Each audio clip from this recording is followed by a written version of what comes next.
दोस्तों, जय भीम नवोदय। मैं नीलेश ओंकार लौड़बुद्धा टीवी के इस विशेष प्रोग्राम में आप सभी का स्वागत करता हूं। जैसे कि आज आप जानते हैं कि देश में चुनावी माहौल है, समस्याओं का अंबार हमारे सामने लगा हुआ है। इसके साथ साथ आज हम थोड़ा सा अलग विषय पर आपका ध्यान आकर्षित करने की कोशिश करेंगे। आज हमारे साथ इस चर्चा में भंते आनंद महाथेरो जी हैं। उनसे जानने की कोशिश करेंगे कि भिक्खू जो है ये समाज का एक अविभाज्य अंग है और समाज को दिशा निर्देश देने में इनका बहुत बड़ा अहम योगदान रहता है। तो भिक्खुओं का योगदान जो है सामाजिक परिवर्तन में, राजनीतिक परिवर्तन में और धार्मिक परिवर्तन में कितना अहम है और भिक्खु के जीवन का उद्देश्य क्या है, इन तमाम विषयों पर आज हम इनसे जानकारी लेंगे, इनसे चर्चा करेंगे। भंते जी, बहुत बहुत स्वागत है आपका। सबसे पहले तो मैं जानना चाहता हूँ आपसे, पहला सवाल ये जानना चाहता हूँ कि भिक्खु जो है इनका सामाजिक, राजनीतिक और धार्मिक इन तीनों संदर्भ में अपना एक महत्वपूर्ण योगदान रहता है। उसके लिए भिक्खु का अगर ये तीनों संदर्भ में उसे काम करना है, अपने जीवन में परिवर्तन के लिए काम करना है, तो भिक्खु बनने के लिए भिक्खु का पहला उद्देश्य क्या होना चाहिए? मैं पकड़ता हूँ, आप बोलिए बस। सर्वप्रथम तो मैं लौड़बुद्धा टीवी के जो भी दर्शकगण हैं, मैं उन सभी को शुभकामना प्रदान करता हूँ। ये जो आपने प्रश्न किया है, सन 1970 से जब मैं जो है श्रावणे था, तो मेरा जो है बदन ज्ञान जगत जी, जो उस समय बुद्ध गया मैनेजमेंट कमेटी के सुपरिटेंडेंट थे। हालांकि सुपरिटेंडेंट की पोस्ट जो है उसमें सीनियर किसी कर्मचारी की होती है, वहाँ उनकी मॉन्किन चीफ की पोस्ट होनी चाहिए थी, लेकिन उन्होंने भिक्षु प्रभारी की पोस्ट न बता कर के सुपरिटेंडेंट की पोस्ट को उन्होंने लिया। मैं नहीं जानता क्या उनका मकसद होगा, लेकिन इतना मैं जानता हूँ कि यही प्रश्न मैंने उनसे एक बार किया था। क्या प्रश्न था मेरा? उन्होंने कहा कि आप संघ के मेंबर बनो। तो मैंने उनसे ये पूछा था, क्या संघ जो है अभी बनाया गया है या बुद्ध काल से संघ है? तो उन्होंने कहा संघ तो बुद्ध काल से है। जब बुद्ध काल से संघ है और हम संघं शरणं गच्छामि कहते हैं, तो फिर संघ की मेंबर बनने की आवश्यकता क्या है? जो तो भिक्षु चीवर पहन लिया तो वो संघ का मेंबर तो है ही। लेकिन मैंने उनसे उस समय ये कहा था कि मुझे लगता है रजिस्टर्ड संस्थाएं पदाधिकारी बनाकर के अलग अलग गुटों में ये संघों का जो है संघ निर्माण करके भिक्षुओं का जो कुछ करना चाहती है, संभवतः मैं इससे सहमत नहीं हूँ। क्यों नहीं हूँ? कि भिक्षु जो बनता है उसका मकसद क्या है? तो जहाँ तक मैं समझाऊँ, क्योंकि भिक्षु बनने से, श्रावणे बनने से पहले मैं सन्यासी था, गिरीनामा रहा, मैं जो है कई बतांतरों में गया, तो मैंने ये जाना है बैराग से आदमी भागता है घर छोड़ करके। जब राग से आदमी के अंदर बैराग उत्पन्न होता है तो घर छोड़ के बाहर भागता है और वो ये सोचता है ये जीवन, ये जिंदगी सब नश्वर है। मे बी पॉसिबल यही सोच करके राजकुमार सिद्धार्थ ने अपना गृह त्याग किया होगा कि इस जीवन में क्या रखा है, यानी संसार दुखी है, मानव मानव से घृणा कर रहा है, धर्म के नाम पर कत्लेआम हो रहे हैं, लूट हो रही है, तो क्यों न मैं एक ऐसे मार्ग का अनुसंधान करूं जो मानव के हित का हो। शायद यही सोच करके उन्होंने गृह त्याग किया और जो उन्होंने संबोधि प्राप्त की, तो उनका मेन मकसद था क्षण के बाद, यानी प्रति समानुपात का जो सिद्धांत है कि हर चीज़ बदल रही है, ये सोच करके उन्होंने सोचा जब चीज़ बदल रही है तो स्थायी कोई चीज़ नहीं है, तो इसमें रहकर क्या करूँगा मैं। संभवतः ये सोच करके ही भिक्षुओं के मन में ये आता हो, क्योंकि उस समय बुद्ध के काल में बड़े बड़े राजकुमार, बड़े बड़े राजाओं के बेटे, युवा नौजवान जिनकी शादियां नहीं हुई, बुद्ध के शब्दों को सुनते ही तुरंत वैरागी बन जाते थे, भगवान बुद्ध की शरण में चले जाते थे। आज मैं ये देख रहा हूँ कि युवा तो कम हो रहे हैं भिक्षु, यानी आफ्टर 40 ईयर्स, आफ्टर 50 ईयर्स के जो लोग हैं वो मोस्टली जो है बौद्ध भिक्षु बन रहे हैं। और प्राय में ये जो देख रहा हूँ, जो मैंने जो अनुभव किया है 70 से लेके अब तक, वो मैंने ये पाया है कि भिक्षुओं का जो उद्देश्य होना चाहिए कि स्वयं पहले अपने आप को जानना, समझना, उसके बाद दूसरे को समझाना। मोस्टली मैं देख रहा हूँ भद्दे लोग क्या कहते हैं, जो भी प्रवचन करता है, जहाँ भी प्रवचन करता है, बुद्ध ने ये कहा है, बुद्ध ने ऐसा कहा है, धम्मपद में बुद्ध ने ये कहा है, गौतम में बुद्ध ने ये कहा है, भगवान बुद्ध ने यानी अभिधम्म में ऐसा बोला है, भगवान बुद्ध ने फला जगह पे ऐसा बोला है। यानी बुद्ध ने क्या बोला है ये वो लोगों को समझाते हैं, बताते हैं। तो बुद्ध ने जो बोला है वो तो यूनिवर्सल है, लोग सुनेंगे कहेंगे हाँ भगवान बुद्ध ने सही बोला है। लेकिन मेरा कहना है, मेरा सोच है कि भिक्षुओं ने बुद्ध की उस वाणी को अपने जीवन में उतारा है, उतार करके जो उन्होंने अनुभव किया है, बुद्ध के मार्ग पर चल करके जो उन्होंने अनुभूति प्राप्त की है, जो प्रैक्टिकल देखा है, वह जनता के बीच में क्यों नहीं रखते हैं। आवश्यकता इस बात की है कि बुद्ध के दर्शन पर चल कर के मैंने क्या पाया है या मैंने क्या अनुभूति की है, मैंने क्या प्रैक्टिकल देखा है। यदि मैं बुद्ध की उस वाणी को जनमानस के बीच में रखूं तो लोगों के ऊपर असर पड़ेगा। मैं स्वयं बुद्ध के एग्जाम्पल दे करके चर्चा करूं और स्वयं उसके ऊपर चलूं तो लोग उस बात को मानने वाले नहीं हैं। मुझे लगता है भिक्षु अपनी उस ट्रेडिशनल परंपरा से, भिक्षु अपने भिक्षु जीवन के उस लक्ष्य से भटका हुआ है और उसने केवल एक ही लक्ष्य बना लिया है, पैसा होना चाहिए। मैं ये नहीं कहता कि पैसा नहीं होना चाहिए, पैसा होना चाहिए। पैसा वस्त्र के लिए होना चाहिए, पैसा यात्रा के लिए होना चाहिए, पैसा बीमार होने पर आदमी को चाहिए। लेकिन आदमी सब कुछ पैसे को ही समझ बैठे तो फिर मैं ये समझता हूँ उसका मार्ग गलत है जिसके लिए पैसा मांग रहा है। जैसा मैंने पाया है कि मोस्टली जो लोग पैसा ले रहे हैं उनका मकसद क्या है, रहने वाला बिहार का है, घूम महाराष्ट्र में रहा है और कुछ समय के बाद फिर जो है वहाँ पहुँच जाता है। वो क्या कारण है इसका, जो है वह बार बार क्यों जा रहा है? जिस घर से निकल के बेघर हुआ वो बार बार अपने घर पे ही क्यों जा रहा है? अरे बुद्ध भी गया था, लोग मुझसे कहते हैं बुद्ध भी गया। बुद्ध गया, बुद्ध ने वहाँ जाकर के वो बात कही कि उन्होंने बुद्ध की बात को मानने के लिए मजबूर हुआ उनका परिवार, उनकी पत्नी मजबूर हुई, अपना बेटा उन्होंने दान में दे दिया। क्या किसी भिक्षु ने ऐसा कार्य किया है कि उसके परिवार के लोगों ने उसके मार्ग को स्वीकार कर लिया हो और वो भिक्षु को भिक्षु समझ के उसको झुकता हो? यदि ऐसा नहीं है तो मैं ये कहूँगा आज का भिक्षु जो है बुद्ध के मार्ग से भटका हुआ है और वो भटकन जो है न समाज को दिशा दे रही है, न राजनीति में कोई दिशा दे रही है और न उनका कोई स्वयं का अस्तित्व है। क्योंकि भिक्षु जो मार्ग अलग अलग बता रहे हैं उससे समाज में भ्रम पैदा हो रहा है। कोई कहता है कि महाप्रत्राण पाठ होना चाहिए, कोई कहता है बुद्ध बंदना धम्म बंदना करो, कोई कहता है कि ध्यान करो, कोई कहता है विपश्यना के मार्ग पर जाओ। तो समाज के लोग ये नहीं समझ पा रहे हैं कि इसमें कौन सा मार्ग सही है, किस मार्ग पर हमको जाना चाहिए। तो मैं ये कह सकता हूँ कि भिक्षुओं को सभी राग द्वेष छोड़ करके आपस की एक दूसरे के प्रति जो घृणा की भावना है उसे त्याग करके बुद्ध के मूल दर्शन पर आना चाहिए और उस दर्शन पर आने के बाद चिंतन करना चाहिए। तभी वो राजनीतिक क्षेत्र में, आर्थिक क्षेत्र में, समाज के क्षेत्र में एक नई दिशा दे सकता है जो लोक कल्याणकारी होगी। जैसे आपने ही खुद कहा है कि भिक्षु जो है वो अपनी मार्ग से भटका है। आज इतने सालों बाद हम भगवान बुद्ध के तत्वज्ञान को याद करते हैं और पूरा विश्व जो है बुद्ध के तत्वज्ञान पर चलने की अपेक्षा रखता है और कल्याण का जो मार्ग है ना, मानव कल्याण का मार्ग, वो बुद्ध तत्वज्ञान है। ऐसी सोच पूरे दुनिया की है। फिर आज भी इतने सालों बाद हम ये क्यों नहीं कर पा रहे हैं? हम भिक्षुओं में वो सही मार्ग क्यों नहीं दे पा रहे भिक्षुओं को, या फिर भिक्षु अपने मार्ग से आज भटक रहे हैं? तो ये समस्या हमारे सामने क्यों खड़ी हुई है आज? इसका कारण क्या है? इसका मुख्य कारण ये है कि जो हमारी श्रावनेर बनाने की परंपरा है, यानी भिक्षुओं में एक अनागारिक होता है, एक श्रावनेर होता है, फिर बाद में उपसंपन्न होने के बाद भिक्षु बनता है। उपासकों में भी उपासक और उपासिकाएँ होते हैं। अब प्रश्न है जो हम श्रावनेर बनाते हैं या अनागारिक बनाते हैं, मैं अनागारिक से शुरू करता हूँ। अनागारिक वो व्यक्ति है जो धर्म का अनुसरण करते हुए भी पारिवारिक जीवन में रह सकता है, या मैं ये कहूँ कि उसकी कोई चीबर वेशभूषा नहीं है, वो सिंपल कपड़ा पहनता है, कुर्ता पजामा पहन सकता है, तहमत पहन सकता है, या जैसा उसको कपड़ा अच्छा लगे वैसा पहन सकता है।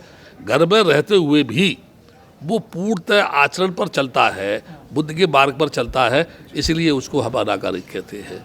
श्रावनेर वो है जो 10 सील का पालन करता है और भिक्षु बनने का उम्मीदवार होता है। तो श्रावनेर जब बनता है, जब तक भिक्षु बनने की गुण उसके अंदर उत्पन्न नहीं होते हैं, जब तक वो भिक्षु बनने की अभिलाषा नहीं रखता है, जब तक वो भिक्षु बनने की इच्छा जाहिर नहीं करता है, तब तक उसकी उपसंपदा नहीं होनी चाहिए। लेकिन प्राय ये देखा गया है कि जो भी श्रावणीर बनने के लिए आया, वो क्यों श्रावणीर बनना चाहता है, वो कहाँ का रहने वाला है, उसके परिवार में कौन कौन रहने वाले लोग हैं, आखिर वो तुमसे ही श्रावणीर की दीक्षा क्यों ले रहा है, क्या कारण है इसका, बगैर उसकी छानबीन किए हुए अब भिक्षुओं में ये परंपरा आ गई है कि मेरे शिष्य ज़्यादा हैं कि उसके शिष्य ज़्यादा हैं, और वो आँख बीच के उसको श्रावणीर बढ़ा देते हैं। और वो श्रावणीर जो बन गया है, वो श्रावणीर के गुण भी नहीं समझ पाया पूरे, श्रावणीर को क्या करना चाहिए ये भी नहीं समझ पाया पूरा। वो उस भिक्षु ने उसको रखा भी नहीं अपने पास, ऐसी कोई परंपरा भी नहीं है कहीं जहाँ भिक्षु को अपने श्रावणीर को अपने पास रखे। लिहाजा क्या किया, श्रावणीर बनाया और उससे कह दिया कि जाओ तुम घूमो। तो जो आदमी यही नहीं समझ पाया कि श्रावणीर के कौन कौन से गुण होते हैं, कौन कौन से कर्म होते हैं, वो समाज में जब जाता है तो ये समझ लेता है कि मैं भिक्षु हूँ, और वो लिखता है बदंत, यानी उसका नाम मान लीजिए तिरतन है तो वो लिखेगा बदंत तिरतन, श्रावणीर है लेकिन क्या लिख रहा है बदंत तिरतन। और समाज में जो उपासक है वो भी इतने जागरूक नहीं हैं जिन्होंने धर्म को समझ लिया हो, क्योंकि जब भिक्षु ही सही रास्ता पे नहीं है तो उपासक कैसे बुद्धिस्ट हो जाएगा पूरा। तो वो उपासक भी उससे नहीं पूछ रहे हैं कि भद्दे आप श्रावणीर हैं कि भिक्षु हैं, अगर श्रावणीर है तो किसने बनाया, कहाँ बनाया, अगर आप भिक्षु हैं तो किसने बनाया, वो भी नहीं पूछ रहा है। और वो कह रहा है मैं बदंत त्रिरतन हूँ। श्रावणीर कभी ये नहीं कह सकता है मैं बदंत हूँ। और हमारे बहुत से बदंत जो हैं, भिक्षु भी है जो 20-20 वर्ष के, वो भी अपने श्रावणीर को जब किसी को बताते हैं कि बद्दे जी मेरे कार्यक्रम है आप लेके आओ, तो वो भद्दे अपने 4-5 श्रावणीरों को साथ लेके जाते हैं और वो लिखते हैं बदंत भलाना बदंत भलाना बदंत भलाना। यानी भिक्षु होकर के भी झूठ बोल रहा है, समाज को धोखा दे रहा है और श्रावणीर को बदंत लिख रहा है। तो आप मुझे बताइए समाज के अंदर जो है ये परंपरा गलत होगी कि नहीं होगी। इसलिए मैं ये कह सकता हूँ कि श्रावणीर बनाने की जो परंपरा है मेरे हिसाब से वो ये होनी चाहिए कि उसको जो श्रावणीर बनाने वाला है उसको ये बोले कि कम से कम तुझे 3 वर्ष मेरे पास रहना पड़ेगा, तब तुझे श्रावणीर बनाऊंगा, या अनागार बन के रहना पड़ेगा। और यदि श्रावणीर बनता है तो एग्रीमेंट तुझे करना पड़ेगा कि 3 वर्ष तुझे मेरे पास रहना पड़ेगा, और 3 वर्ष के बाद अगर तू बीच में ही भाग गया है ना, तो कोई भी अगर तुझे चीवर देगा तो वो अवैध माना जाएगा। तो वो श्रावणीर सीखेगा, उसके बाद उसकी संपदा होगी। तो मैंने ये 70 से लेकर के मैं भिक्षु संघ के अंदर रहा, मैं उसका आजीवन मेंबर था। 78-80 तक मैं उसके अंदर रहा, मैंने उसको बराबर मंथली पैसा भी भेजा। लेकिन मैंने ये देखा कि भिक्षुओं का जो संघ है, जो उसकी नियमावली है, जो भिक्षुओं का विनय है, वो उसका अनुसरण नहीं करते हैं, वो रास्ते पे नहीं हैं। लिहाजा मैं उनसे अलग हट गया। और उसके बाद मैं बद्देश्वरी ससाई के साथ रह कर के ये बाद में आया विचार के अम्बेडकर मिशन को कैसे पूरा किया जाए। लेकिन बदंत ससाई ने भी ये समझा कि मैं ऑर्डर दूं और सब लोग उसको मान लें। भाई ऑर्डर तो जब ही लोग मानेंगे जब आप पर विश्वास करेंगे, और विश्वास जब करेंगे जब आप लोक कल्याण की या उनके हित की बात करेंगे। लिहाजा मैं कुछ समय शांत रहा, और जो बंदे वहाँ जाते थे, जब मैं ससाई के साथ था, ऑल इंडिया भिक्षु संघ की जमीन पर, तो उनको हकाल दिया जाता था ये दिल्ली बेड है बगैर ये है। तो उन भिक्षुओं ने जब मुझसे ये कहा कि बंदे जी संघ होना चाहिए, ये लोग हमको परेशान करते हैं, तो भिक्षु महासंघ का मैंने गठन किया। और गठन करने के बाद भी भिक्षु महासंघ के द्वारा मैं चाहता था कि एक आदर्श भिक्षु संघ बनेगा। तो उसमें जो पढ़े लिखे भिक्षु थे वो कहते थे अनपढ़ तुम गंवार हो, तुम्हारी दाढ़ी है, तुम भिखारी लगते हो। मैं उनसे कहता था जैसे भी बेचारे बूढ़े हैं, पहले तो इनको बना दिया, बनाना नहीं चाहिए था। अब बूढ़े हैं, अनपढ़ हैं, गंवार हैं, जब हम ही उनसे घृणा करेंगे तो फिर भिक्षुओं के साथ में समाज क्या करेगा। लेकिन उनके अंदर ईगो क्या था, हम पढ़े लिखे हैं। भगवान बुद्ध के दर्शन में पढ़ाई का महत्व नहीं है, उसमें सील का महत्व है, उसमें आचरण का महत्व है, उसमें करनी कथनी का महत्व है। अगर कोई भिक्षु ये कहता मैं पढ़ा लिखा हूँ, महान हूँ, तो मेरी दृष्टि में मूर्ख है, अगर उसके अंदर सील और आचरण नहीं है तो। इसलिए मैंने उसमें कोशिश की। और सबसे बड़ी आश्चर्य की बात यह है, उस बुद्ध गया आंदोलन के माध्यम से जिन जिन लोगों को मैंने बुद्ध गया टेम्पल मैनेजमेंट कमेटी के माध्यम से वहाँ बैठा ला, सर्वप्रथम मैंने ही मांग की कि मॉन्क इन चीफ जो है हमारा होना चाहिए। जब उसमें जो है 95 में फिर जो है सेक्रेटरी हिंदू बना था जब, तो मैंने मांग की कि मॉन्क इन चीफ हमारा होना चाहिए। भिक्षु प्रज्ञाशील उस समय श्रावणेर था, भिक्षु भी नहीं था। मैंने उसको इसलिए वहाँ श्रावणेर उसको जो है वो मॉन्क इन चीफ बनाया क्योंकि बदन ससाई का शिष्य था वो जो है। उसके बाद में सारे भिक्षुओं ने मेरा विरोध किया, ये बंध्यान पागल है, इसने ये कर दिया, इसने ये कर दिया। तो मैंने कुछ समय के बाद उसकी उपसंपदा कराया, उसको भिक्षु बना दिया। वो भी जो 10 वहाँ भद्दे रहते थे, उन 10 भिक्षुओं को भी प्यार की व्यवहार में डाल नहीं सका, वो भी उनको मित्रता के भाव में ढाल नहीं सका। मैं नहीं कह सकता कि उसमें कमी थी, या मैं ये भी नहीं कह सकता कि उन रहने वाले भिक्षुओं में कमी होगी। लिहाजा मैं ये जरूर कह सकता हूँ कि आज मैं भी भिक्षुओं के साथ में कभी कभी उनके साथ अनसठ भाषा का प्रयोग करता हूँ, लेकिन उसके बावजूद भी वो भिक्षु मेरी बात को सुन के मेरे पास आते हैं। तो मैं ये नहीं समझ पाता कि वो मेरे पास क्यों आते हैं जबकि और भिक्षुओं के पास नहीं जाते। तो भिक्षु ही कहते हैं कि बद्दे आनंद दिल से प्यार करता है। मुझे किसी भिक्षु से घृणा नहीं है, मुझे अगर तकलीफ है तो उसके आचरण से तकलीफ है, और मुझे भी कोई तकलीफ नहीं है। कोई बंदे समाज में गलत काम करता है तो वो भोगेगा। अगर कोई भिक्षु समाज को पैसा लेकर के धोखा देता है तो उसकी बदनामी होगी। लेकिन मुझे तकलीफ क्यों होती है, अगर कोई भिक्षु की तरफ उंगली उठाए तो मुझे तकलीफ होती है। इसलिए मैं चाहता हूँ कि भिक्षु कोई ऐसा कार्य नहीं करे जिससे कि लोग उस पर उंगली उठाएं।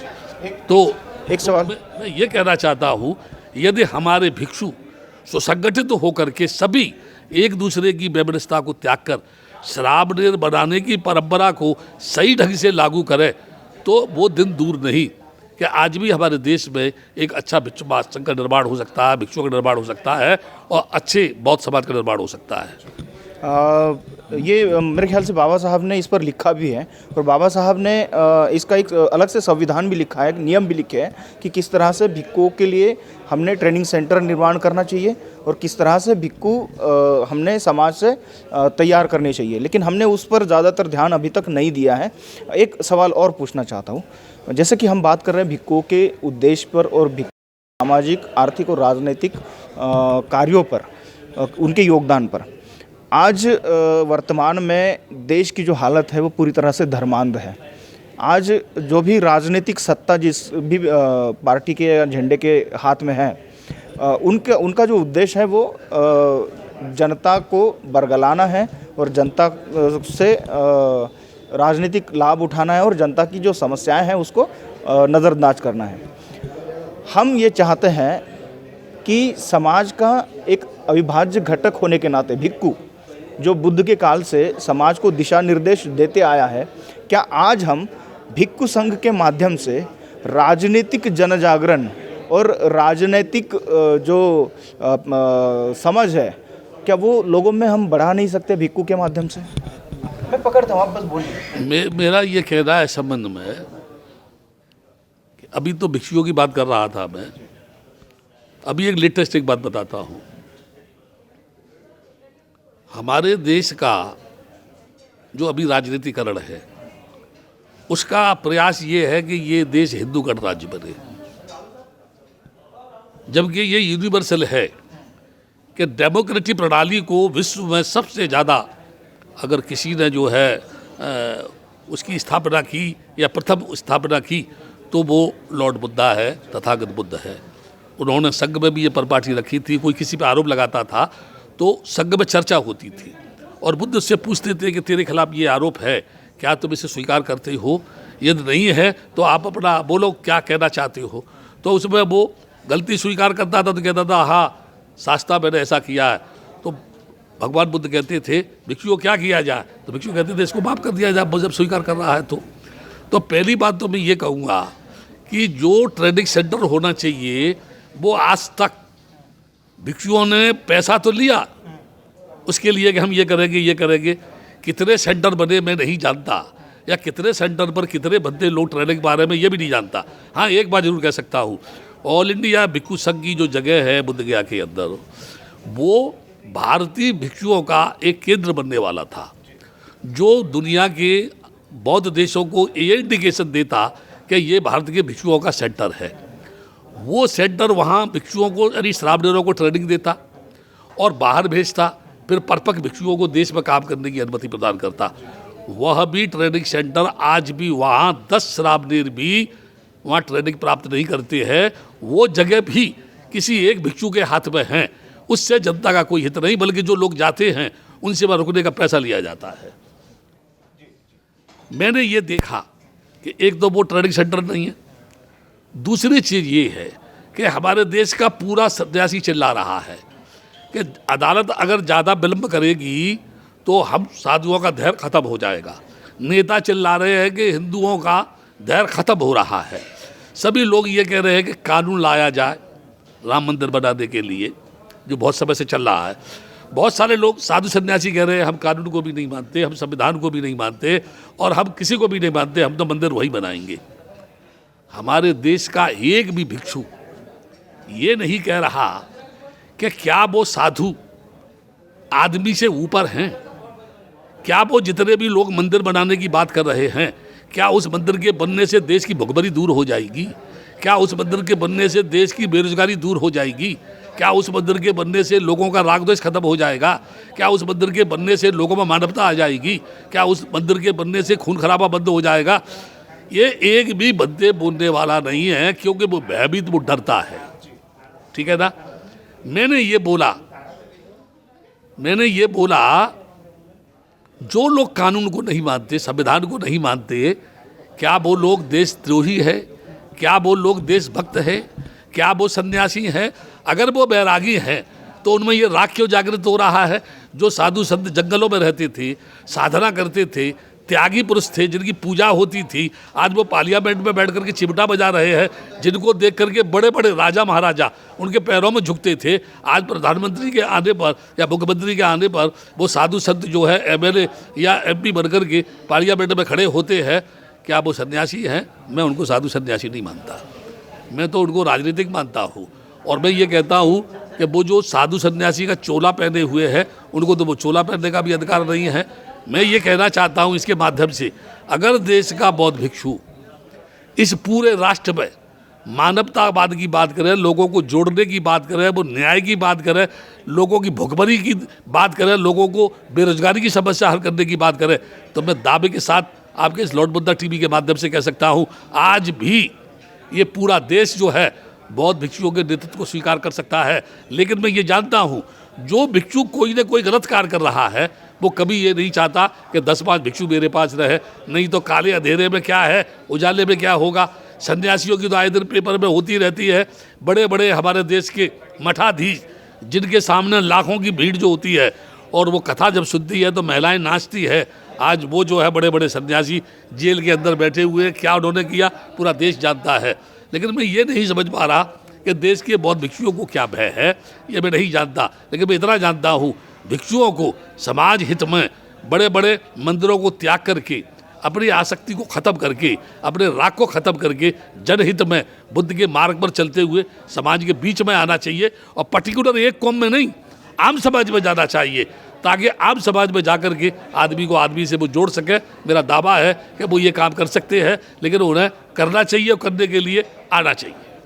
बहुत बहुत धन्यवाद सर, समय की कमी है हमारे पास, लेकिन जो भी बातें आज हुई हैं वो इसी लिहाज से हमने आपके सामने रखने की कोशिश की कि आज जो भी माहौल देश में है, उस माहौल को मानवतावादी रूप में ढालने के लिए, या फिर आज हम ये कह सकते हैं कि सत्ता के बिना किसी भी समस्या का हल नहीं हो सकता है। तो सत्ता के संदर्भ में या फिर सरकार के संदर्भ में, देश का नेतृत्व करने के संदर्भ में अगर भिक्खु समाज में जाए और समाज का जागरण करे, समाज का प्रबोधन करे, और राजनीतिक तौर पर हमें भिक्खुओं का जो काम है धर्म प्रचार करना, उसको हम थोड़ा सा सार्वभौम करते हैं, सामाजिक और राजनीतिक प्रचार प्रसार के हित में अगर भिक्खु अपना काम करते हैं, तो मुझे लगता है कि इस देश में मानवतावादी विचारों का और देश की सत्ता में, देश की सरकार में भी जो ईमानदारी का जो भाव है वो जागेगा और इस देश का विकास होगा। बहुत बहुत धन्यवाद सर, आप हमारे साथ जुड़े और हमारे दर्शकों के साथ इतनी सारी बातें शेयर की। आज के लिए बस इतना ही, फिर मुलाकात होगी ऐसे ही किसी मौके पर। तब तक के लिए जय भीम, नमो बुद्धाय।